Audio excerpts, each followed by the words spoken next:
नमस्कार। आज की कहानी एक जंगल में एक ऋषि रहते थे।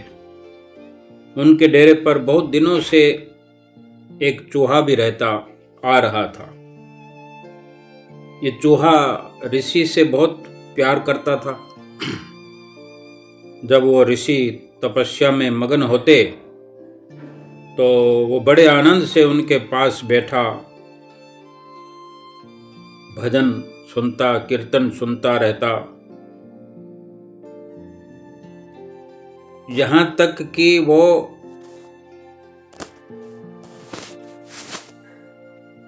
ईश्वर की उपासना करने लगा था। वो चूहा भी संगत का असर हो रहा था,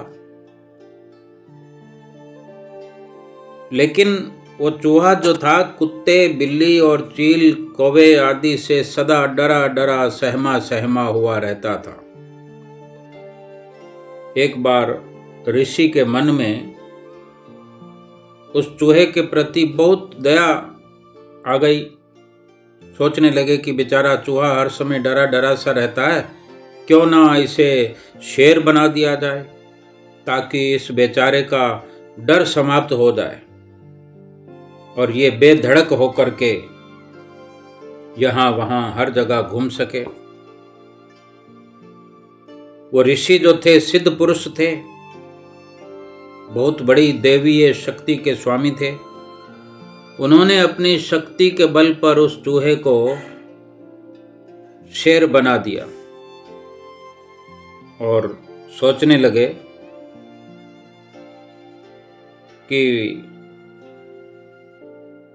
अब ये चूहा यहाँ जंगल में किसी भी जानवर से, किसी पक्षी से, किसी पशु से डरेगा नहीं, निडर होकर पूरे जंगल में घूम सकेगा। लेकिन चूहे से शेर बनते ही चूहे की सारी सोच भी साथ साथ बदल गई। वो सारे वन में बेधड़क घूमने लगा। उससे सारे जानवर भी अब डरने लगे, प्रणाम करने लगे। चूहे की शेर बनते ही जय जयकार होने लगी। किंतु ऋषि ये बात जानते थे कि ये मात्र एक चूहा है, वास्तव में शेर नहीं है। और ऋषि उससे चूहा समझकर ही व्यवहार करते थे, चूहा जानकर ही उससे हर प्रकार का व्यवहार करते थे। क्यों, ऋषि के लिए तो वो चूहा ही था। ये तो सारी शक्ति ऋषि की काम कर रही थी। तो जब शेर को चूहा समझकर अब भी वही व्यवहार ऋषि करते थे पहले वाला, तो ये बात चूहे को ठीक नहीं लगती थी, ये बात पसंद नहीं आई। ये उसे ठीक ना लगता था कि अब कोई उसे चूहा समझकर व्यवहार करे। वो सोचने लगा कि अगर ये चूहे जैसा व्यवहार मुझसे करेंगे तो बाकी के जानवरों पर भी बुरा असर पड़ेगा। फिर वो मेरा मान सम्मान करेंगे नहीं, मुझसे डरना छोड़ देंगे और मुझसे फिर घृणा करेंगे कि ये तो बनावटी शेर है, मेरा अनादर करना शुरू कर देंगे। और इसी के चलते चूहे ने सोचा कि क्यों ना मैं इस ऋषि को मार डालूं, फिर ना रहेगा बांस, ना बजेगी बांसुरी। यही सोचकर वो ऋषि को मारने के लिए चल पड़ा।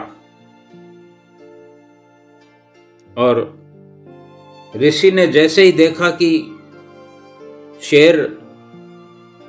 चूहा शेर बना हुआ क्रोध से भरकर मेरी ओर आ रहा है, जैसे ऋषि ने देखा उसे क्रोध से भरे हुए आते हुए, तो सब कुछ समझ गए वो, क्योंकि ऋषि जो थे सिद्ध पुरुष थे, उसके मन की बात समझ गए। कि अब ये शेर जो है मेरे पे प्रहार करेगा। तो जो क्रोध शेर को आ रहा था, वही क्रोध ऋषि को भी आ गया शेर पर, और फिर उसका घमंड तोड़ने के लिए ऋषि ने अपनी देवीय शक्ति से फिर से उसको पहले की तरह चूहा बना के रख दिया, क्योंकि चूहा अपनी औकात जो भूल गया था। हमें ऐसी सीधी सादी साधारण कथाएं, कहानियां बहुत ही शिक्षा और ज्ञान प्रदान करती हैं। इससे भी हमें ये शिक्षा मिलती है कि कभी अपने हितैषी का, यानी कोई हमारा अगर इस दुनिया में रहते हुए कोई हित कर रहा है, कोई भला कर रहा है, भला हमारा चाहता है, कोई हमारा हितैषी है, उसका हमें कभी अहित नहीं करना चाहिए, कभी उसकी बुराई स्वप्न में भी नहीं सोचनी चाहिए, चाहे हम कितने ही ताकतवर क्यों ना बन जाएं। लेकिन उस वक़्त को याद रखना चाहिए कि हमारी किसने कितनी ज़रूरत पड़ने पर भलाई की है, मदद की है।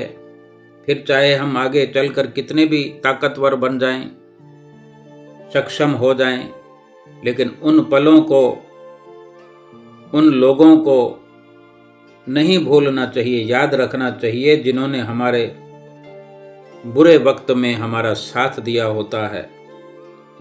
इसके अलावा हमें अपने बीते वक्त को भी भूलना नहीं चाहिए।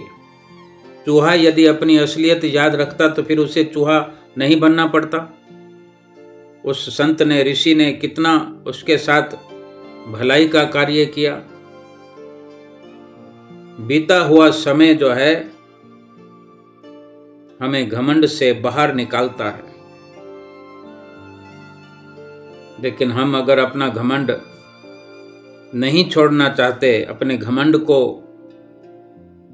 बरकरार रखते हैं, तो फिर हमें ऐसा अवसर देखना पड़ता है, फिर हम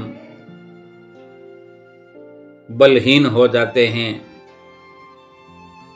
इसी घमंड के कारण हम हर प्रकार की सुख सुविधा से हीन हो जाते हैं, खाली होते हैं और दुखों का सामना करना पड़ता है। नमस्कार।